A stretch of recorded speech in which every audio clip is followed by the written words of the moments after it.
Whoa, yes. White suits. Pink background. That looks like we're cooking meth. It looks like we're cooking meth. We're not doing comedy. But in a sophisticated way. We're sophisticates of the meth game. Welcome to our new Brazilian fan base. Oh yeah, thank you two guys. Thank you, Julio. He must be Julio. There's no other name. Statistically. In Brazil. Congratulations on Lula winning the presidency. Where is that? What happened in the Brazil? Lula. Well, maybe if you read more about the UK, you would have more hot topics when you do stand-up in this country. It's like, you're doing stand-up and you're not relatable, and it's like, why does nobody understand? And then you know who got elected in Brazil. Like you... If the British people supposed to be more, I'd care more. All I'm getting is support from Brazil. Yeah, it's, to be fair, 10% of our people... Should we just start talking like we live in Brazil? Should we engage with that audience more? So every week the podcast gets more Brazilian. We just have like more Brazilian elements. Episode 30, we're speaking in Spanish. ¿Cómo estás, Julio? ¿Cómo estás, Naguires? Just a Jesus the Redeemer statue. Like, hola! Yeah, from nobody reads anymore to nobody estredos anymore. Oh wow, we should also... Just edgy Latin American comedy. What is edgy? El Argentino and a scum! Cocaine is supporting our GDP, guys. We should not outlaw cocaine. Nada, Chile! Oh my god, this is... You know what? We should choose more niche artists from niche countries, and then we should just have lots of niche followers from very niche places. Yeah, we need to start doing like Alaskan writers. They're very loyal, the Alaskans.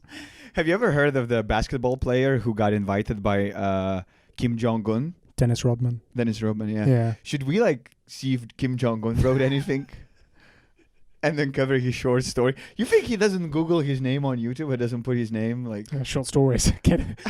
He's just trying to see if he's written anything. Did I write any short stories? No, I'm sure Kim Jong-un. I'm sure he wrote something, and then we could dissect it here on episode 5. Yeah. And then for all we know, episode 7 is going to be a special episode from North Korea. Yeah, we're the only thing they're allowed to listen to. Yeah. Yeah. And that one episode. Yes. The repeats of this episode. We become like heroes in North Korea. Oh, do you know about the Rodriguez? It's called a Sugar Man. Have you ever heard? It's a musician. Yeah, I watched the documentary. Have you watched the documentary? Yeah, it's so cool. I showed it to my girlfriend not too long ago. It's a guy who didn't know he almost started a civil war. Did she hate it the whole time? You were just, oh, wow. For 2 hours. It's such a thing to show your girlfriend and she hates. No, I actually... Look at the story of this. He was going to be the next Bob Dylan, but the people, they turned against him. He had to go to South Africa to get Phantom. And she just nods for 2 hours. She's like, yeah, that's awesome. Huh? Well, what I did is I showed her... Are we going to go out to dinner? Don't worry about dinner. Let's listen to the Sugar Man. That's what I did. I showed her the music of his, and then I introduced the backstory. Yeah. She's like, oh, it's a cool song. And I was like, well, you know that. And then slowly to documentary. You cannot just shove 2 hours on someone's face. You have to... You just walk her to the doc. You've got it already up on the TV. You start telling him biographical details, then you just slowly walk her to the... And here's more. We do it in 2 days. But I already have it right. Slowly transitioning towards documentary style filmmaking. Oh my god, we're so funny in these suits. What a great start. Just snapping. Yeah, so we're going to be the North Korean Sugar Man. Yeah, they're going to call us the Sugar Boys. That's the title of this episode. Kim Jong-un Sugar Boys. We always say that this is the title of this episode, and we never do it. We just back out. The last episode was supposed to be titled "Will Hitt is Gay, Evaldas is Funny." These things are not exclusive, but we never went through with that because we got afraid after the bulimia thing. We need to appease our North Korean dictators. Yeah, let's do the we can't have gay in our title. Oh yeah, that's true. We'll never get played in Pyongyang. And there is gonna be a huge synchronized North Korean place where they portray us, like just 10,000 North Koreans just doing up this on the podcast. big screen. They act it out for school plays. Yeah, and for visitors from the US. I was on a gig not too long ago, and then no, it was a writing session. Yeah. And then on the writing session, people were on the stage and there was comedians and blah, blah, blah, blah. And then basically at one point, someone made a joke about therapy. And then a British comedian in the crowd, this woman, I think she's a therapist, and she was like, did you know that British people invented therapy? And I was like, you can't fucking invent giving advice. How selfish and nationalistic is thinking that you invent the therapy? People had friends. Yeah. Therapy is a friend you pay for that is kind of well-read. Yeah, so just for thousands of years in China, someone would go to another person and say, oh, I think my wife's having an affair. And they would just stare blankly. He's like, sorry, I don't know what to do with this information. And then in 18th century... Shall I say my thing now? They both just said problems without any... There is no connection between people. They said two problems. Like, okay, good. And then in and then they left. 18th century Britain, someone was like, oh, my wife just cheated on me. And then the other person was like, how does that make you feel? And it was a huge moment. It was like, how? The guy just broke down crying. I've needed this. It's fixed. You're onto something here. Yeah. You should charge for this. And that's how therapy was born. I just, on the way here, I finished a book. It was John Williams, but The Butcher's Crossing. It's the guy who wrote The Stoner. Yeah. And I finished the book, and it just makes you feel very like that nothing has meaning. Yeah. And I finished that book, and I was like, why did I do that to myself? What was that? I was happy. Now I'm just like, oh, what the fuck am I doing? Is that whenever I see like horror film movie posters, they're like, you won't be able to sleep after this. And I said, well, then I just won't go. Why? Why would I not want to sleep? Why? I love sleep. And I don't like this film. 20 years later, I'm insomniac. It's like, why the fuck did I watch just shaking that? In a room. Oh, why did I watch Hereditary? They warned me. I cannot even sue them. They warned me. Legally, I've tried. Yeah, it said in the trailer 5 times. You won't sleep again. And I didn't. I fucking didn't. And I never have. I want to sleep. I didn't realize you're wearing 3 layers. I am pretty hot. It looks warm. Yeah, but I don't really feel hotness. I don't really feel the elements. One of those documentaries where like, there was always like a young girl. She wore like goggles, so she wouldn't poke herself in the eye, but she didn't feel pain. I've never seen that documentary. I think what you might be what you're referencing to might have been a cartoon. It was a talking raccoon. Have you seen a documentary about a talking cartoon? It didn't feel pain. No, there was like a girl with like a weird disease where she couldn't feel pain, so she had to wear like mittens and like goggles. But she kept on like burning herself or like touching herself, like clawing her eyes out, but she doesn't feel pain. This is fucking Peppy Longstocks. Like, what are you talking about? I'm telling you, this is a cartoon. What a documentary? It's a real documentary. Your fucking mom would show you cartoons and they're like, this is a documentary. Have you seen a documentary about a sponge that lives under the sea? In a pineapple. What? That was so crazy. Well, but it's one of those, because she's kind of like a panda, but like pandas keep on trying to kill themselves. Oh, yeah. Like they keep on like, and everyone's like, oh, we got to figure out a way to stop pandas. And it's like, just let them die. If they want to die, and like this girl, she's like, oh, we've got to give her like mittens and like an arm brace to stop her burning herself and clawing her eyes out. It's like, just let her. Yeah, I think it's... Well, like this is natural selection. Why are we allowing something that wants to kill itself to And procreate? then you have a child who has a nut allergy and like, no one eat nuts around my boy. No one do that, please. And now she's gonna have a kid, and they're gonna be like, she's gonna have like a triplets who all want to die. And they all can't feel pain, and they're just like grabbing at shit. Well, I thought it'd be funny to see like an Olympic swimmer in a tsunami, just to see how they respond. Like, would they try and like butterfly their way out of trouble? We skipped the week of podcasting because we were like, we need more stuff to think about. 2 weeks later, you bring me this. You bring me an Olympic swimmer in a tsunami. What would he do? What would that strong swimmer do? It'd be hilarious to see like 400 people being swept away and just Michael Phelps powering against the wave. Yeah, it's like a mythical creature. Yeah, I would love to see the tsunami footage from the Japan from like 2010. And it's just Phelps training against it like a wave machine. bring it on. And it's just the US relay team just tagging each other into. And then he wins all the medals, and then everyone else has to train in tsunamis, and they're like, "Fuck." Phelps can do it. We can. It's like they just go to Haiti and then just wait.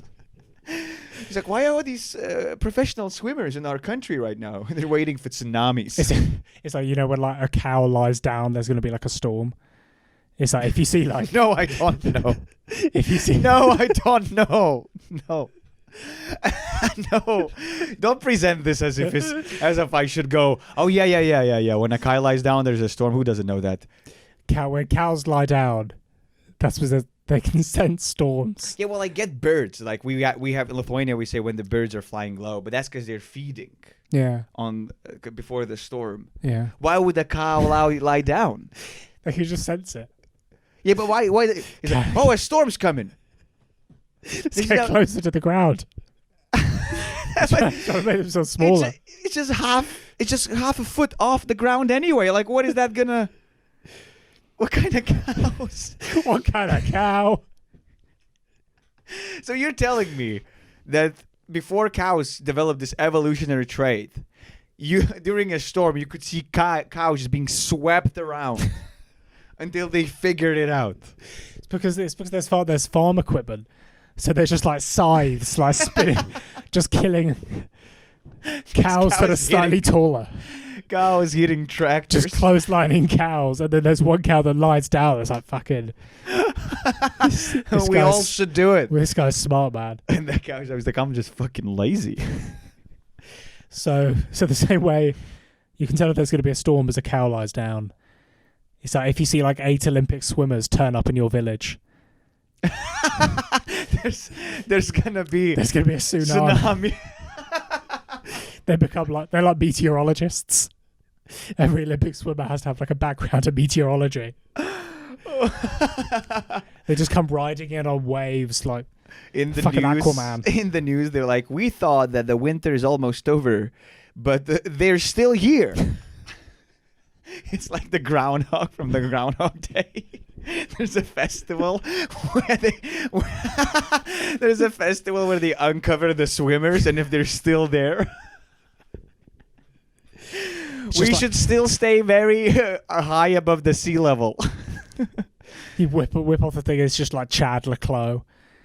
He's just standing on the beach. Fuck. I'm still here, guys. He's still just like training. He's doing reps. Christ. Did Lithuania have wave pools? We had like one aqua park. Interesting. Was it other countries' aqua park? Yeah. That's the only holiday my parents and I took in my life. It's to an aqua park. I think we went like twice. Yeah. My dad fucking loves aqua parks. I don't know what's about them, but he was so much happier than we were all. Yeah. We would go into he has a lot of money. He could have taken you somewhere else. He decides. He only wanted to go to aqua parks. Because I think in the tunnel, you cannot be in the tunnel with your wife. It's the only place you can take in a holiday where. Because we would go into the aqua park and then he would like just gone. Yeah. Just fucking doing it alone. Straight away to the tunnel every time. You just go doing loops of the tunnel. Yeah. And it's always the tunnel where there is just like the dark tunnel where you can't see anybody. Yeah. Just there meditating. He's just holding onto the wall. He's just in the dark tunnel. But. Are you stuck in a very bad marriage? Don't come get me. Tell him I'm stuck for a long time. Hey, it was my birthday. Oh, yeah, it was your birthday last Friday. Yeah. Yeah, what did you do? I puked the whole time. So what happened is we were at the other birthday, right? We and then I came back home after the party. Yeah. We drank a lot. And then I drank fucking a lot of gin. And then I woke up at 5 a.m. because I was just so in pain. I had such a headache. Then I went to the kitchen and I had some cold medicine because it had paracetamol in it. So I was like, it's gonna help me for my brain. And I drank, and it also had caffeine. So I went to bed, and I was like, "There's no way I can sleep." Yeah. So I just woke up and I just started gaming. So I was at 5 a.m. gaming until I started puking. Yeah. And then I started puking about like 5:30, and then I continued puking until about 1 p.m. Yeah. And then I was just kind of like low key recovering. So that was my birthday. It was a great birthday. Oh, that's so depressing. It's 29th. It's okay. My saddest birthday, I went to Go Ape. Go Ape. It's like a adventure park thing in the trees. I've been to Go Ape twice in my life. So the first time was this, and it was my 13th birthday party. Mm-hmm. And the actual event was quite fun. It was just with me and 3 friends. We went Go Ape, whatever. Where are the friends right now? 3 friends and you. I cannot imagine you having so many friends. What happened? No, I've ditched them now. I'm trying to streamline for this podcast. Yeah. So we did the thing. Then we went out to the car park, and my mum brought me over to the car and was like, "Oh, can I talk to Will alone quickly?" And she's like, "Oh yeah, your granddad died." Why couldn't she wait? Why couldn't she wait? So did you go ape? Did you go ape? I have some very Well, your bad granddad news. was very ill. And he couldn't hold it anymore. He was ill the whole time. When did he die? As you were walking from that tree to that tree. Somewhere in that time. You know when you were on the zip line? You know when you were going, woo! Your grandfather was in wrenching colon pain. Your granddad was saying, what was the point of this? He was like, please, God, help me. And then the other time I went Go Ape, I was 24. So I waited 11 years. And then you finished it, and your mom came up to you, and she's like, you remember the granddad that died? So it turns out he wasn't dead, but he died now. He died again. The same granddad. I'm dead. Yeah, what happened? So I invited a girl. It was like a third date to Go Ape, and she just stood me up. Whoa! You went Go Ape? Yeah. On the third date? Yeah. And she didn't show up? No. So do you think that maybe she didn't show up because she was afraid of heights? Maybe. It's like, oh, I suck. No, fucking heights suck for some people. You shouldn't put someone through that. It's also like, I would be so worried. It's like, why is he taking me up to the trees on the third day? Where are we going? Up to the trees. You know how the first 2 days have been on the ground? It's all about to change. We're tree people now. And we're never coming back. Every single date is going to be higher and higher. If we do well, we live in the trees. We're Ewoks now. It does feel like it's some kind of a test. Yeah, so she didn't show up. Did she say why? No, I never heard from her again. It cost a lot of money. I spent it was like £100. Yeah, because fucking... To Go Ape. Wait, so she paid money and didn't come? No, I paid for her. You paid the £100 for someone else to go ape on a third date. I was excited to go. What's the... I was excited to go ape. No, we can't let this go. I wanted to be George of the Jungle. You have to explain to me what was the reasoning behind that. Like, why would you pay £100 for someone else? Like, there's so many other things. I mean, it's £50 each. £50 each. Yeah. You could still go see a play. You know, the place. I wanted to be in the play. A famous... Go Ape, you're the play. I'm the actor and the audience. Have you heard of theater, the famous place on the ground? It's like, why would you ever... Like, it was a very bad idea. It was your fault. I think she just I think she maybe was excited for it, but then she told about it to her friend. And then the friend was like, what the fuck? I'm sorry, but if there was ever a red flag, is when a guy's like, oh, on the third date, can we go 30 feet above? Can we go to a child's place? A child's leisure center in the sky? By the way, this is where I celebrated my worst ever birthday. Last time I was saying my grandfather died. And yeah, I texted her the night before to confirm, but she didn't reply. But I still thought, I'm going to show up. She might still come. She might have lost her phone. You were 24? Yeah. Sad age. Because I did something like this when I was like 16. I asked the girl out to a pizza place. Yeah. And she said no. She just said no. That's and great. I said, well, I'll be there. It's not like we went on any other dates before. Yeah. It's not like we were like. You think you're fighting. doing this grand romantic thing? I said, well, I'm taking a chance on us, Lucy. I'm going to go. I believe in us. It's like we never spoke in real life. And then I was thinking that it's going to be like a movie where she's going to be during that day. Yeah. She's going to see like a sign that she's like, oh, I have to go. Yeah. And then I went to the pizza place. And then I remember it really dawned on me what I did. As I was ordering, I was like, I don't think she's gonna come.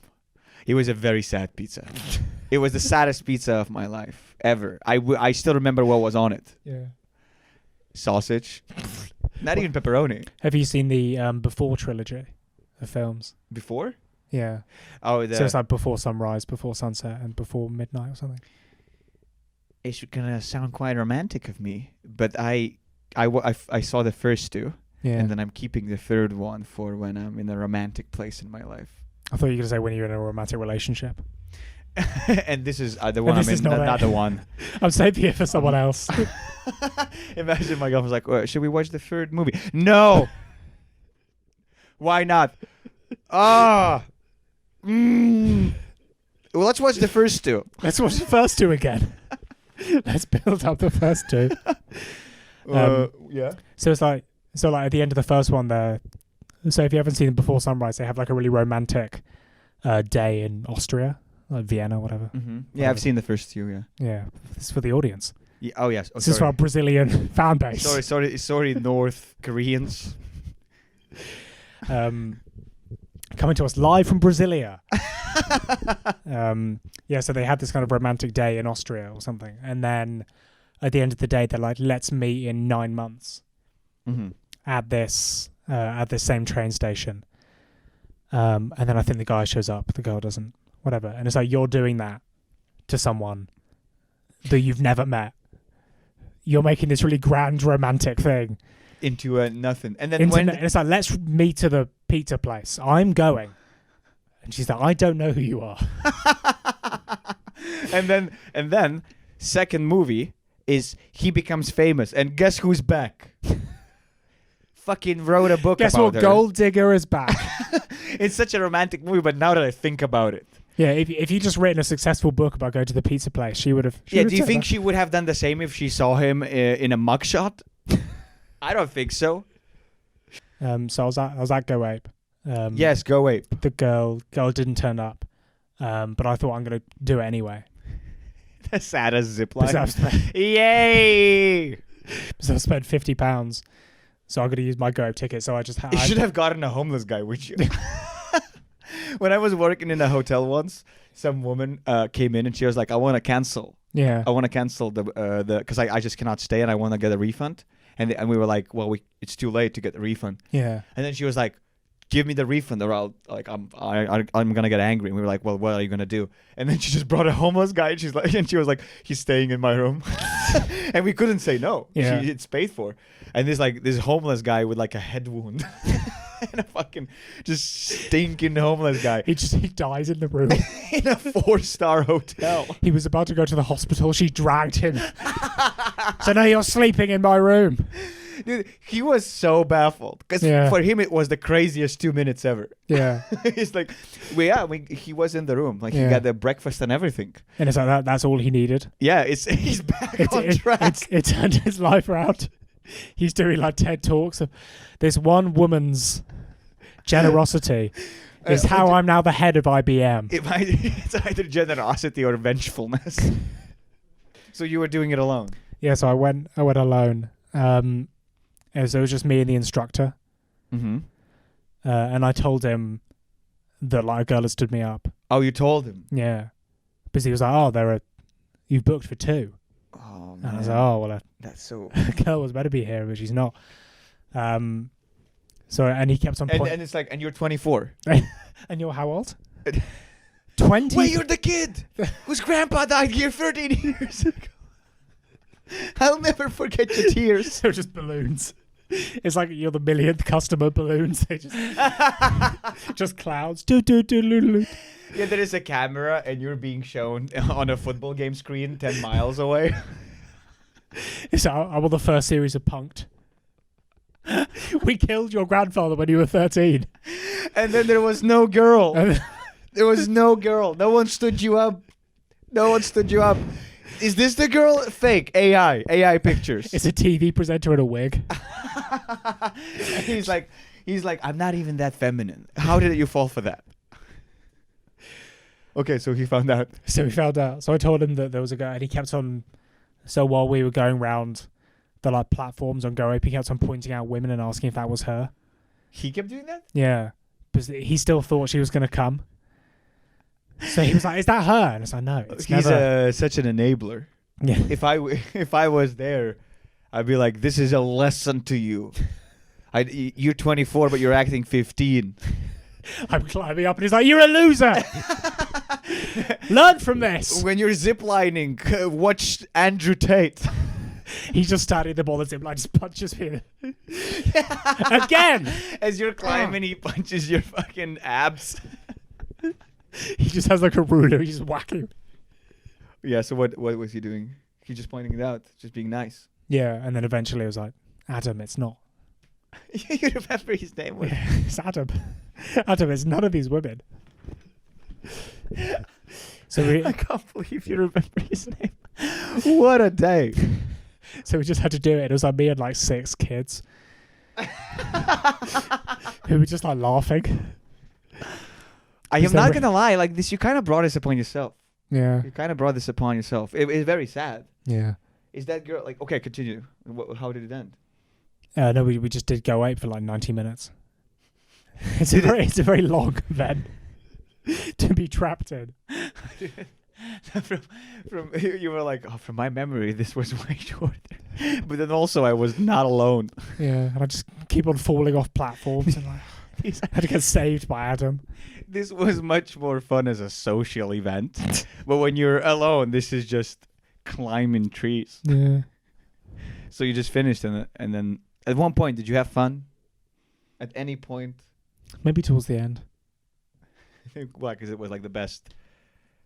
It was just good. Well, so for the first half hour, I was still like, she might turn up. She might have just got the wrong time. And then for the last half hour, I was like, yeah, she's not coming. You're either a very big loser, Yeah. or you're like the biggest Chad. It's like, I can't be stood up. There's no way she's standing. It's like Adam. The Adam guy is like feeding your illusion. It's like, he can't believe you got stood up. Is it that woman? You're hot. She should be here, man. You're hot. You just bring it. Come on. And then these women are like, I can't be his woman. They overheard you. Please. Yeah, so I'm just swinging from trees, grabbing women. Come up. and Come out to the trees with me. and the girl at home, she was like, nah, he's out of my league. He's out of my league. I'm not gonna fucking climb trees with him. I'm gonna embarrass myself. He's too strong. He's too. Yeah, just so my girlfriend might watch this, just in case you're watching, but I don't think you are. This is XL. I am a big boy. Yeah, I'm wearing XL Taiwanese shirt. Do you think Godzilla was actually regular sized? Yeah, the moth in the movie was just moth. It's like, you know, in King Kong where they bring him over and he goes up like a skyscraper. But for the Japanese brought over Godzilla and he was just the size. He was just like the size of like a post box. He just like climbs up. Box. Just the really high. Godzilla. Every Japanese person in view runs away. It's just tiny, high pitched. Godzilla. He's like, even for a monkey, it's not a big monkey. It's like a capuchin monkey. It's a monkey that could just fit on your shoulder. A pigeon comes and picks it up and carries it away. And the nuclear bomb was just like It was like one stick of dynamite. And they all just exploded. Like, ah! This Hiroshima was 5 square meters. Hiroshima was just like a toy town. It's like a toy. It's like one of those Lego towns you get in Legoland. So Pearl Harbor was just like tiny planes flying into like those ships you get in bathtubs. Yeah, The bath ships. Yeah, the first 200 kamikazes that hit the ship are not even felt. By 250, they're like, we should do something about those guys killing themselves. It's just like, have you ever seen like Gulliver's Travels? Gulliver's Travels? No. So you can show a picture of Gulliver's Travels. On the pink. On the pink background. It'll look great. Background. I'm not okay. So I will address this, but I did think that it's gonna look more professional when we put things up. But I think we made it a little less professional somehow. Yeah, I think it became more skippable. We're like, oh, we need white suits and nice backgrounds so people don't skip the clips. If I saw this, I would be like, is this an asylum? Is this live from the asylum? It's like, have you seen Shutter's Island? Yes. Yeah, we're not really doing a podcast. We're just two insane people in an asylum. We're not comics. We're just in straight jackets, like rocking back and forth, doing like that, just doing riffs. Like, Japanese people are small. Hiroshima's a tiny town. We're not doing great stand-up comedy gigs because we're not comedians. We're just punching ourselves in the face. And why am I not getting booked for JFL? We're not doing comedy. You're in an asylum. So what? You're just going to be on stage and someone's just going to like put your arm around you and say, Evaldas, come on. I can't make it as a straight white guy. No, you're sick. You're a sick man. You're deadly, deadly sick. You hit your head against the wall about 22 hours a day. With more lights, this is gonna look killer. We do need more lights. As soon as we get more lights, we're back in the game. It's like this is a metaphor for like just life in general and happiness. If I only have that thing. Yeah. If I have that thing, we just keep on adding elements. It just keeps getting worse until we go back to this being white again. Just nothing, just chairs. We're just stroking cats. There are palm trees. It's like, welcome to Nobody Reads anymore. Every time on Tuesday we have to fly to Tenerife. They're like women in cages dancing. We do cocaine every riff. Yeah, they're just like open mic female comedians dancing in cages for opportunities. We're gonna get you on lineups. We're gonna give you hot lineups. And then this 2 Brazilian views are like, they went pretty far. These guys. These guys are no more views. It's just 2 Brazilian guys. Just 2 Brazilians. We just make it better. And the Brazilians like, we would have watched anyway. You didn't need to go to these places. and then at the end we're like, wait, maybe we should just do it with the way we started. And then we do it the way we started and we pop. Yeah. Like the podcast pops. Nobody leaves anymore live from the Sao Paulo favela. Oh my God. I actually got annoyed lately. I don't know if there's kind of any jokes in this, but this has been an annoying thing in my life. No, so where I live, the street outside is very loud. Yeah. It's very loud. It's fucking, and things are happening on that street. Yeah. One thing that is happening is every Friday there's a food bank and they're giving food to like homeless people, but they're trying to make it into a party. Like there's fucking music. It's so loud. It's like deep house. It's like deep house. And then the staff of the food just like an Iraq vet with PTSD. And they're just blasting house music into and you're just like you're just dodging bombs. And then there's the staff is dancing. Yeah. Like there's a queue of homeless people, just like the roughest fucking because there's a Finsbury Park near my house. So they just wake up in the tents in the Finsbury Park. Yeah. And then they just go for the food bank. And they're just horrible looking. And then the staff And then they have mics. And they're like, "How are we feeling? Hungry. How are we feeling tonight? Is it nighttime? I don't know. I can't tell. Every hour is the same for me. I cannot distinguish night from day because of all the crack I've been doing. I was on a tube and there was a big Jew guy with a big hat. Yeah. And so it's like it had fur. Is the sign of a? Is the hat like? Because the hats get bigger. Yeah. Because you can have like a yarmulke. Yes. Which is very small. Yes. And then there's like a slightly larger cap. Yeah. And then there's the very big caps. So why? Do you know? I don't know. Is it like seniority? Like you? I think it's different Jews.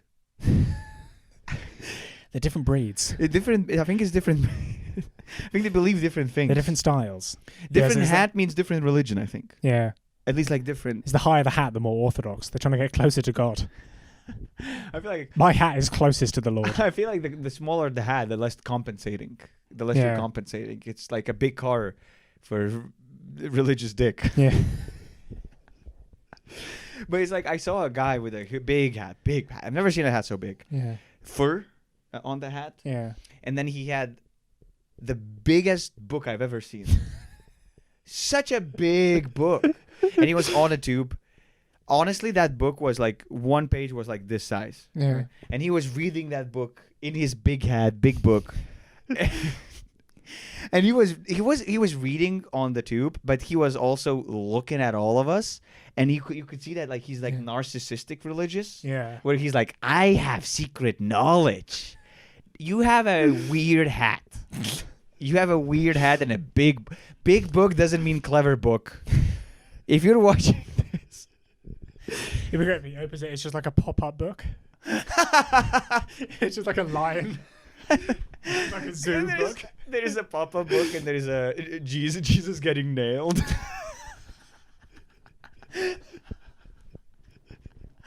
And there's like blood splashing as a pop-up. It's like a 4D book. Like Jesus' blood just comes. And it's just like Romans just like whipping. And then like if they go through modern times, there is a part where they open and there's gas coming out. And the hat's just a cuckoo clock. It reminds him to like pray every day. It's just like it comes out the top. Oh. No one believes me, but a week ago, I guess this happened to me. Yeah. Shit happens to me. A week ago. I have an interesting life. Yeah, very interesting. Put me on shows. Hey, listen to this. Yeah. I was in a park and a very, very big black hunch guy. Hunched. Like, Interesting. Oh, hench. Fucking Hunch is like the big black. Okay, so a big black hunchback of Notre Dame came. And I was like, just swinging bells. What is this? Progressive France? This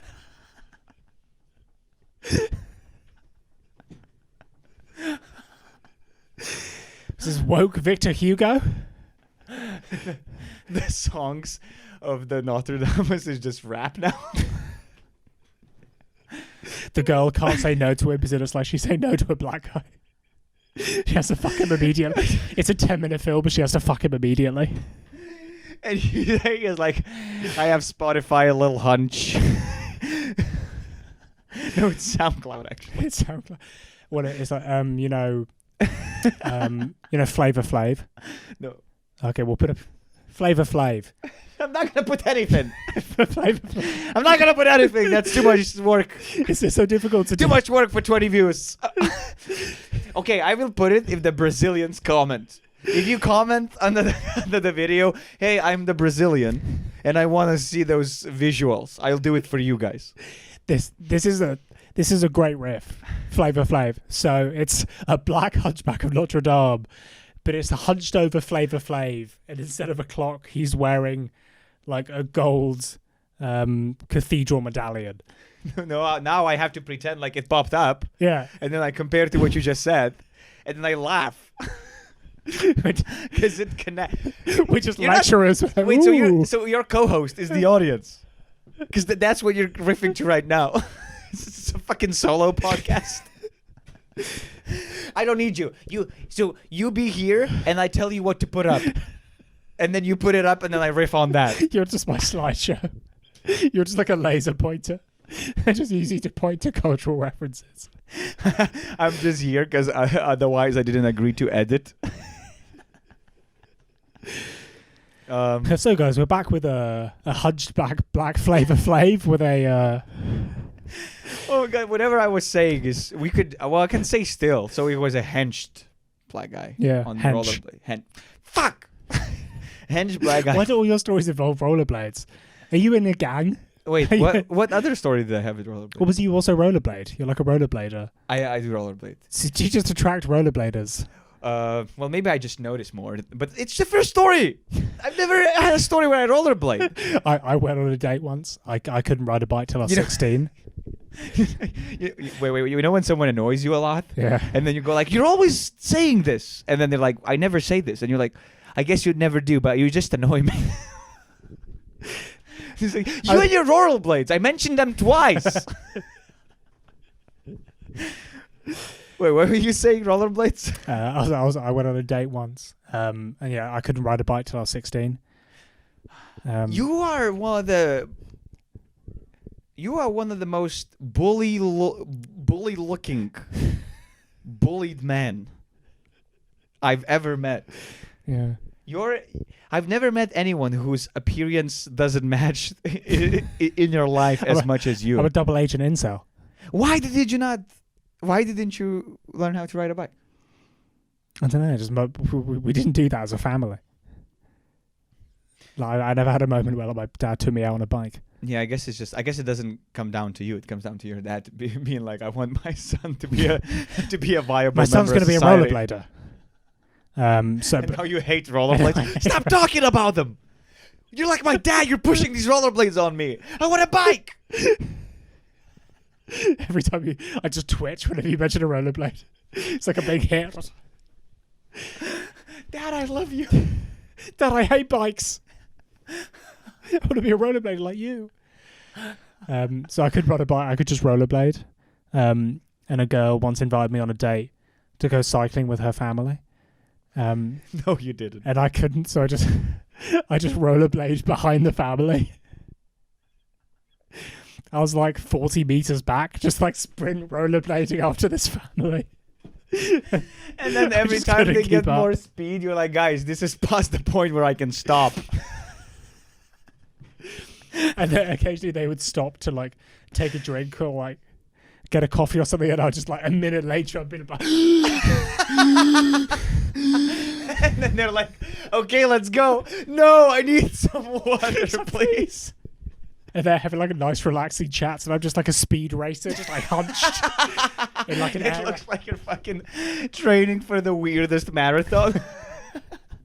It's like I'm trying to draft behind them. Drafting behind my date. Your boy is weird. We don't like your boy. He's a weird boy. He's never said anything to us. He's 40 meters behind. He can't speak. I'm just screaming small talk. The boy, it's hot. Looks like the rain's coming. I've just fallen over. I catch up to them. I'm just blood from head to toe. Oh my god. We don't like this fat boy you've brought. This fat boy on wheels. I don't like him. Just a little fucking dumpling on wheels. It's Augustus Gloop on wheels. Whoa, how old were you? I was like early 16. It just sounds like I was still chubby. It's just like every time you're about to have a date, you're like, what's the weirdest thing? I just like spin a wheel. It's like South Park. You have things on the ground like written down, and then you behead the chicken, and wherever it stops walking, it's like you know that octopus that chose like who would win in the World Cup. You have an octopus at home that shows you just like, date ideas. I put an octopus in an aquarium with just rocks with date ideas. Oh my god! The octopus just swims. And then one day, AI gets good enough so you connect the octopus to AI and it can speak back. And the first thing the octopus says is like, I'm a fucking octopus. Why did you listen to me? You took me from my family. I am never gonna let you have a normal date. It's just doing like, it's like date Mad Libs. Like you go rollerblading in Chernobyl. And then you're in Chernobyl. With a woman with chlamydia. And then you're in Chernobyl. And you're like, she's gonna come. I messaged her a week ago before I left the UK. And she didn't reply. But that doesn't mean anything. I'm just I'm a catch. I'm slowly getting radiation poisoning. I saw a hench guy on there. I saw a hench guy rollerblading. Yeah, and he was rollerblading. And, you know, like quad rollerblading. It's not like inline skates. 4 wheels. It's 4 wheels on the sides. It's like you have to be a big black guy to pull that off and look cool. Yeah. He was really cool. Yeah. And he was just like rollerblading, just like really good at it. And then he rollerbladed up to me. Yeah. And then he gave me a leaflet and he was and he was like, do you have a moment to speak about Jesus Christ? I swear this happened. I was like, I didn't know religion can be cool.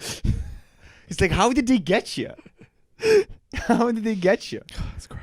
Yeah, it was good. Yeah. It's just the Pope sending him off. Get out there. You know, it's just an army of rollerbladers. It's a modern crusade. We're going to Jerusalem. What are we going to do? We're claiming Jerusalem. How? Stylishly.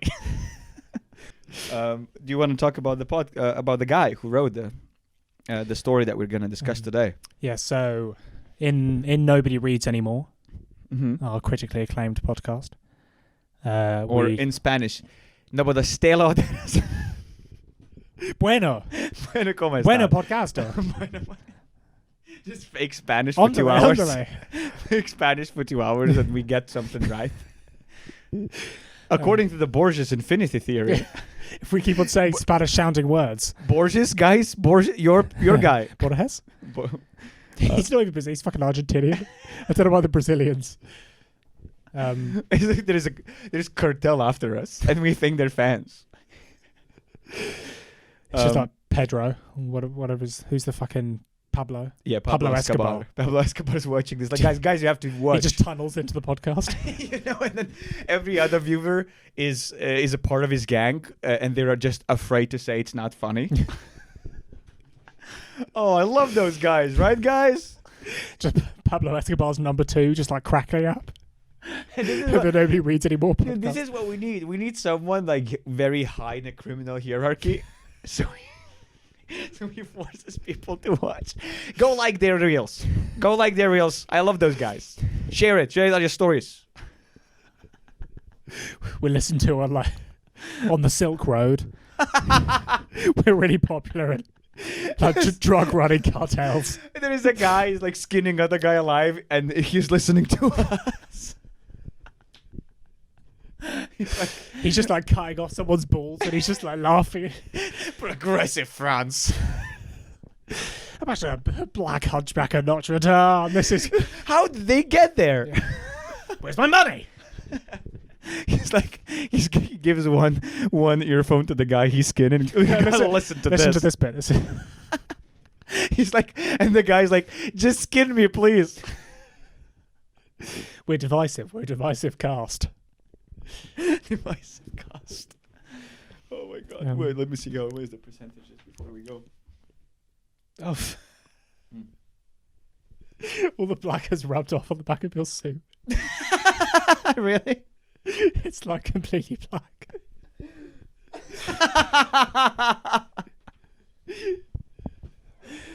Oh my god. Why do we buy suits made of paper? So we talk about short stories that we've read and enjoyed. This week we're talking about Raymond Carver. I was on his Wikipedia. Yeah. And first of all, he is an alcoholic. Big alcoholic. Big alcoholic his whole life. Yeah. Got famous when he got sober. And I was thinking about how this is he's such a clearly such a victim of the tortured artist trope. Yeah. I hate there's some comics where like, I'm only funny when I'm drunk. You're an alcoholic. You're not funnier. Yeah. If you got sober, you'd probably be so good. But you think you're Doug Stanhope. Yeah. It's like, no, you're not a tortured artist. You're addicted man. Yeah, honestly, when people talk about like Ernest Hemingway, and it's he was an alcoholic and he wrote everything in these drunken stupors. It's no, he would get drunk at night and then he'd wake up at 7 a.m. and write for 3 hours. Yeah, they forget the part where he has consistency in a sober state, and then he would party during the day. But it's like he must have been so annoyed when he got sober. Yeah, and he was like, "Oh fuck, who would have thought that I think clearer when I'm not drunk?" I waited 20 years. Oh, so basically his ex-wife, burned a lot of his manuscripts because she got angry that she was in them. Yeah. And this is before, like, imagine it happened now. Yeah. Yeah, I have USB. Like, this is all in USB. And it's such a mean thing to do. Just your girlfriend, like, deleting all your voice notes of bits that you're... Yeah, where I am doing bits about her. Yeah. It's like, just commenting shit on everything you put up on Instagram that's about her. It's like, didn't you realize that you were there because he needed material to write about? Like, that was part of the agreement if you got together with him. Yeah. Was he talking shit about his ex-wife? Well, so this story, Chef's House, is partly based on a real thing that happened with him and his ex-wife, Marianne. I think that's the wife that burned his manuscripts. Yeah, so probably. Part of why she burned the manuscript is this story. So what is it gonna be? Ooh. So we talk about the story Chef's House. And so like a short summary of the story. So it's this guy Wes. So it's Wes and this woman, and they're a couple that used to be together. But they broke off. Yeah, clearly because like this Wes character fell off the wagon. He's like an alcoholic. He's an alcoholic, and they had children too. Yeah, they had children too, and they both separated. They had other partners. Yeah, and then he got a message. He called her and invited her to go to a house that he just started renting from another ex-alcoholic. It's actually quite a short story, and it's easy to retell it. It's like they got that house, and then they were in it, and they had great time. Yeah, they rekindled their marriage. For 3 months, they drank coffee. Yeah. That's what it said. They had juice. I love reading how people engage in hedonism. Yeah. in the 20th century, we had iced lollipops with syrup. And now I'm coffee reading and juice. I'm reading Anthony Kiedis and like, we did heroin and coke at the same time. Yeah, and then they engaged in all of those great things. Yeah. And they had good moments, and they were like, oh, this is rekindled. We are the same nice couple that we used to be. Yeah. And then what happened is that the chef was like, no, I have to take back the house and give it to my daughter. This story is about how when you are an addict, how easy it is to slip back into it, and how controlled you are by external forces. Yeah, just like how tenuous this like grip on happiness is. Yeah, or just like even like if one of us like does really well at a gig, and like that high is like 5 minutes. Yeah, because that's what the kind of 3 months in the house was. So there was one part in the story, I think, where it said there was a sentence, and books sometimes do that, and I hate when books do that. Yeah, it's when like. They sat in silence for about 30 minutes. Like someone says something and it's a bit awkward. And then it goes, they sat in silence for 30 minutes. And then another person replies. Yeah. And it's like, it's too long. It's unbelievably long. 30 minutes. What fucking social life do you have where you ask a question and then 30 minutes later someone's like, oh yeah, the curtains were pink. Or is it? It's like I've seen comedians do callbacks like 7 minutes later, and the audience forgets. Yeah, and it's also like I love when comedians do callbacks to jokes that were not funny. And it's like you do a callback, and you're like, And that was that was like when I had syphilis, and they're like, "Oh yeah, that was shit." It was a callback to being bad. It's great. It's great when they don't get the callback. So it's just a bad joke. You just and I was in Tasmania. Guys, you remember? Guys, you remember? Oh, You know, but like, that that's was not- not the point of the previous So joke. that's not a punchline. And it is like, I was listening to an interview with Mike Birbiglia, the comedian. Yeah. And he was saying that like, he writes in a diary, like every night he writes in like a journal. And if you write in a journal long enough, you can kind of, you can zoom out and like your life becomes like the life of a character and you can see where it's going wrong and stuff. Ah. So I feel like, because that's kind of why this like Wes character annoys us. Because like if I wrote down everything I was doing wrong with my life, I could probably solve it. And I would read my life progression and think, oh, that's what a bad decision. These are such avoidable mistakes. I actually used to do this thing where I would record a voice message for future self, Yeah. telling the problems that I have right now, Yeah. just to see that, oh, they don't matter anymore. Yeah. And I recorded, and I listened to one of them not too long ago. Yeah. And it was me complaining about being jealous of this guy who was writing funny bits. Yeah. And I've listened to that. I was like, still holds. I'm still 4 years. 4 years still matters. Yeah. So if 5 years ago I'd recorded a thing that's like, you're living in your parents' house and comedy isn't going well. Yeah, imagine how sad it is. And then I just listened to this. I'm like, oh, God. Birbiglia, I haven't what moved. did you do? Birbiglia. Why did you do that to me? It's like you're reading. It's like you're feeling very sad, and you're like, Yeah. oh, I'm gonna open the journal, Yeah. and I will notice that the fleeting nature of my problems. Yeah. It's like, oh no, they're not fleeting. Very rooted, actually. It's like you put a load of things in like a time capsule to be impressed by like old technology, and then you open it. It's like all of this stuff sucks. Yeah. I had such bad stuff 20 years ago. So we'll leave a link in the description to read Chef's House. Yeah, we will. I will. Good short I story. swear. Um, Fucking swear. You can use Google Translate to translate it into Spanish. Hola, señoritas. Kim Jong-un message us about collapse. Thanks for listening to Nobody Reads Anymore.